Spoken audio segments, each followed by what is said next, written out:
Parti. Voilà. Alors, Bezrat Hashem, nous allons voir un passage de Parashat Shelach que l'on dit chaque jour, 2 fois par jour, dans le Kriyat Shema, dans la Parashat des Tzitziot, au minimum 2 fois par jour, bien plus en réalité.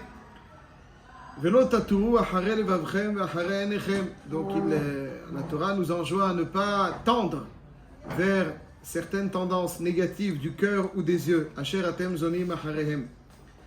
Et en général, on comprend que l'ordre des choses, c'est d'abord le regard et ensuite le désir. D'abord, on voit, et ce que l'on voit, on désire. A priori, on aurait dû, dans l'ordre, citer les yeux, et ensuite le cœur. Ça veut dire que les yeux voient, et ensuite, il y a le désir qui naît. Comme c'est marqué d'ailleurs dans Rashi, Rashi dit, c'est quoi velotaturu? Alors c'est explorer. Et nous dit Rashi, Alev ha'enaim meraglim lagouf. C'est ceux qui sont à l'affût de tout ce qui pourrait alimenter négativement des fois le gouffre. Et donc ils sont le relais entre l'homme et la avera. Et Rashi conclut Ha'in ro'eh ve'alev chomed ve'agouf oset ha'averot. L'œil observe, le cœur désire et ensuite l'homme fait la avera. Ha'in ro'eh, lev chomed ve'agouf oset ha'avera. Donc dans l'ordre, c'est d'abord le regard, ensuite le désir, et ensuite la avera. Donc on aurait dû plutôt dire, selon cet ordre que nous indique Rashi, Velo taturu acharei einechem ve'acharei levavchem. Pourquoi il y a marqué Velo taturu acharei levavchem ve'acharei einechem?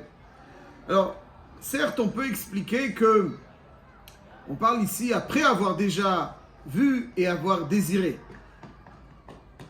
Le nettoyage s'opère par le cœur et ensuite les yeux vont éviter.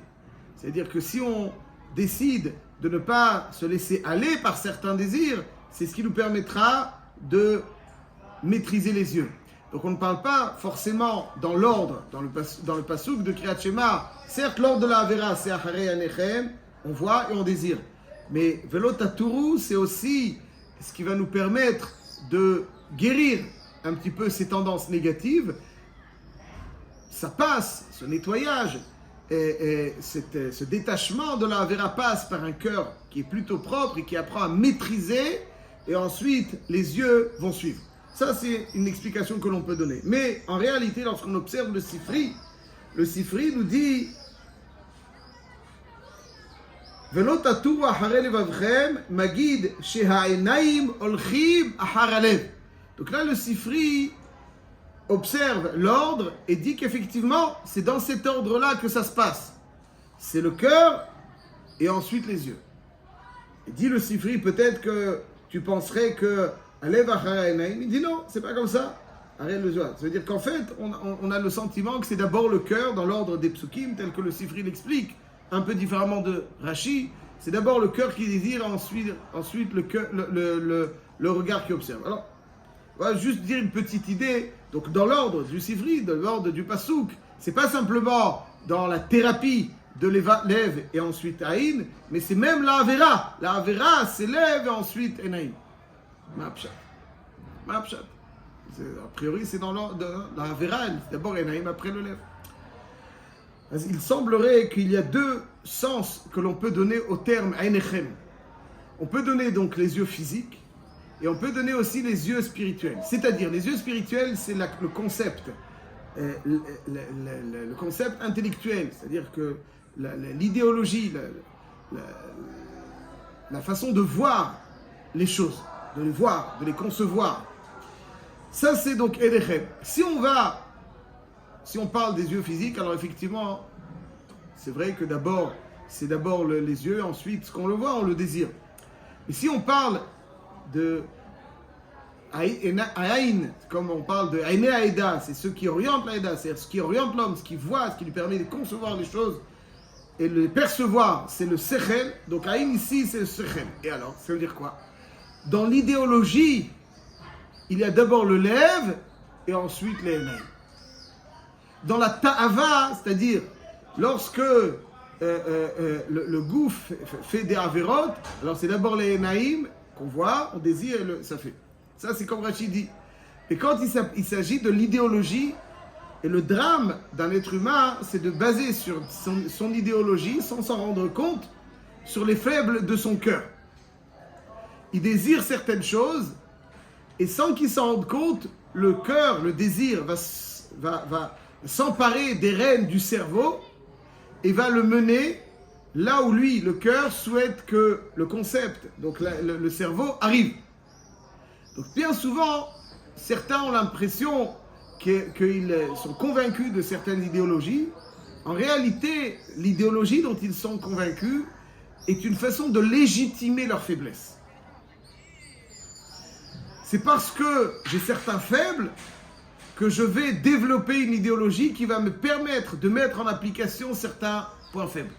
Ça, c'est le drame de l'Evavrem, les faiblesses, et ensuite, Einechem, c'est Eine Asechel. C'est-à-dire qu'à chaque fois que j'arrive à une conclusion, quelle qu'elle soit, la première question que je dois me poser, c'est est-ce que j'arrive à cette conclusion parce qu'elle est vraie, ou c'est parce que j'ai envie qu'elle soit vraie, quelque part, entre guillemets. Donc quelqu'un qui a envie qu'elle soit vraie, elle n'est pas vraie. C'est son envie qui lui donne l'impression que c'est vrai. Hein, l'exemple le plus précoce dans la quotidienne d'un homme, c'est le réveil le matin. Certaines personnes, le réveil le matin sonne, alors il dit encore 10 minutes. Non, aujourd'hui je peux pas. Encore une demi-heure, encore une heure. Pourquoi? Parce qu'aujourd'hui il fait froid, il fait trop chaud, j'avais mal à la gorge, il faut que je sois en forme aujourd'hui. Différentes raisons qui vont... C'est rare, les gens ils disent il faut que je me lève et je décide de ne pas me lever. Parce que j'ai pas envie de me lever, alors je vais développer l'idéologie entre guillemets que c'est pas bon aujourd'hui pour que je me lève si tôt. Ça c'est ponctuel, c'est grave mais pas si grave. Mais quand on base toute une vie là-dessus, ça c'est dramatique. Quand on base toute une vie là-dessus, parce que je pense certaines choses parce que mon cœur me permet, me pousse à penser certaines choses.